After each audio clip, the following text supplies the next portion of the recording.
Hello student, मैं राजकिशोर आज आपको क्षेत्रमिति से NCERT 12.3 का 1 नंबर सवाल हल करेंगे। आइए हम सवाल देख लेते हैं। इसमें है प्रश्नावली 12.3, आकृति दिया हुआ है। ये कहता है छायांकित भाग का क्षेत्रफल ज्ञात कीजिए। छायांकित भाग का क्षेत्रफल ज्ञात करना है, जिसमें दिया है PQ बराबर 24 सेंटीमीटर और PR बराबर 7 सेंटीमीटर तथा वो वृत्त का केंद्र है। तो आइए हम सवाल हल करते हैं। इसमें छायांकित भाग दिया हुआ है, ये छायांकित भाग का क्षेत्रफल ज्ञात करना है। हमने फिगर बना लिए। इसमें हमें दिया है P और Q 24 सेंटीमीटर लिख दिया है। P और Q 24 सेंटीमीटर दिया है और P और R दिया है हमें 7 सेंटीमीटर लिख लिए। हमें ज्ञात करना है Q और R। ये Q और R हमें ज्ञात करना है। तो इसके बाद हम देखेंगे, दिया है यहाँ पर PQ और PR बराबर लिख लिए।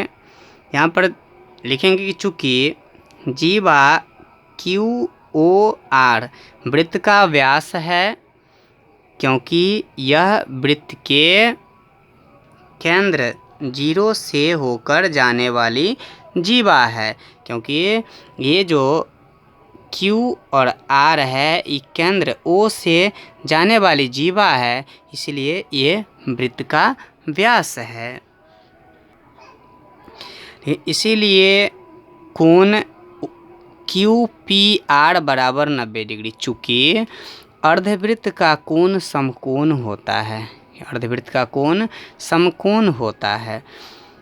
इसके बाद त्रिभुज हम QPR में ले लिए। तब हम पाइथागोरस प्रमेय से निकालेंगे। अब पाइथागोरस प्रमेय से लिखेंगे। पाइथागोरस प्रमेय से होता है लंब स्क्वायर जोड़ आधार स्क्वायर बराबर कर्ण स्क्वायर। हमने लिखे कि कर्ण स्क्वायर बराबर लंब स्क्वायर जोड़ आधार स्क्वायर। तब इसमें लिख दिए कि QR स्क्वायर बराबर PQ square plus PR square. अब इसमें हमें PQ का मान दिया है और PR का मान दिया है, हमें QR का मान नहीं दिया है। अब हम लिख लिए PQ बराबर 24 सेंटीमीटर दिया है, 24 का स्क्वायर, और PR बराबर 7 का स्क्वायर कर दिए। QR बराबर QR स्क्वायर बराबर इसका स्क्वायर कर दिए 24 का स्क्वायर, 24 गुने 24 576 हो गया, और 7 का स्क्वायर कर दिए 7 गुने 7 749 हो गया। या QR स्क्वायर बराबर इसको जोड़ देंगे, आ जाएगा 625।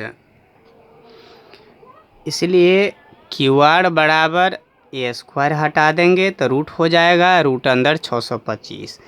इसलिए QR बराबर 625 का वर्गमूल निकाल लेंगे। 625 का वर्गमूल 25 आ जाएगा। अर्थात इसमें QR को हम व्यास लिखे हैं, व्यास D बराबर 25 सेंटीमीटर। आगे व्यास को हम D से सूचित करते हैं। इसलिए त्रिज्या हम ज्ञात कर देंगे। तो त्रिज्या R बराबर व्यास बट्टा 2 यानी D बट्टा 2 बराबर 25 बट्टा 2 सेंटीमीटर कर दिए।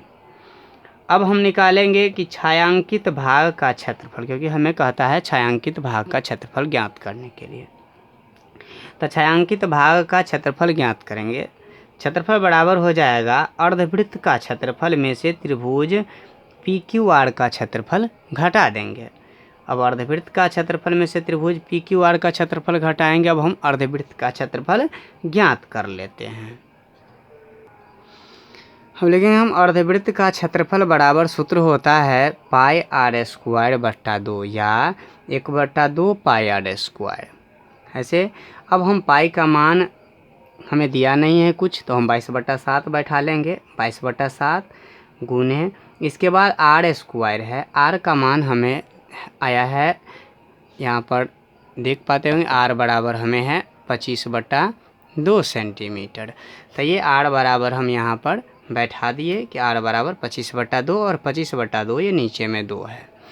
अब हमने इस 2 से इस 22 को काट दिए, 11 हो गया। अब कोई भी अंक कटने वाला नहीं है, तब हम 11, 25, 25 को गुणा कर लेंगे तो आ गया हमें 68, 75 और नीचे में 7, 2 और 2 को गुणा करेंगे तो 28 सेंटीमीटर स्क्वायर आ गया।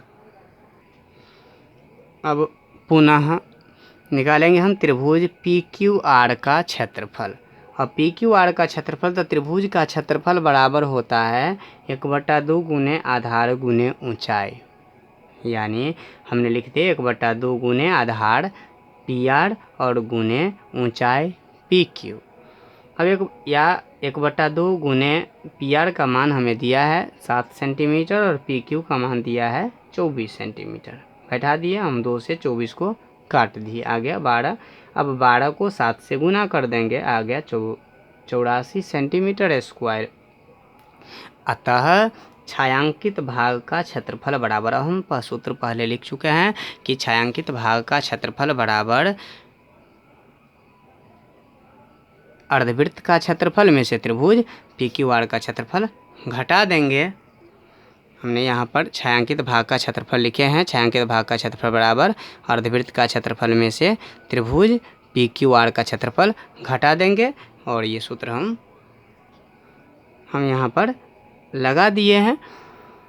तो हम लिखे हैं यहाँ पर आ गया हमें कि ये अर्धवृत्त का क्षेत्रफल आया है 68, 75 बटा 28 सेंटीमीटर स्क्वायर। लिख दिए हम यहाँ पर 68, 75 बटा 28 माइनस, और ये पी क्यू आर का क्षेत्रफल आया है 84। लिख दिए हम 84 बटा 1 कर देंगे। अब 28 और 1 का लॉस ले लेंगे, आगे हमें 28 और 28 को इस 28 से भाग देंगे, भागफल आ जाएगा 1 और 1 को ऊपर उससे यानी अंश से गुना कर देंगे। 68, 75 को 1 से गुना करेंगे तो वही हो जाएगा 68, 75 माइनस, फिर 1 से भाग देंगे 28 में तो आएगा 28 और 28 को 84 से गुना कर देंगे तो आ गया 2352 बराबर। अब हम 68 से 75 में से 2352 घटा देंगे, आ गया हमें 4523 यानी 4523 बटा 28 सेंटीमीटर स्क्वायर आंसर हो गया। तो स्टूडेंट, ये वीडियो अगर आपको अच्छा लगे तो शेयर कीजिए, लाइक कीजिए और सब्सक्राइब कीजिए। धन्यवाद।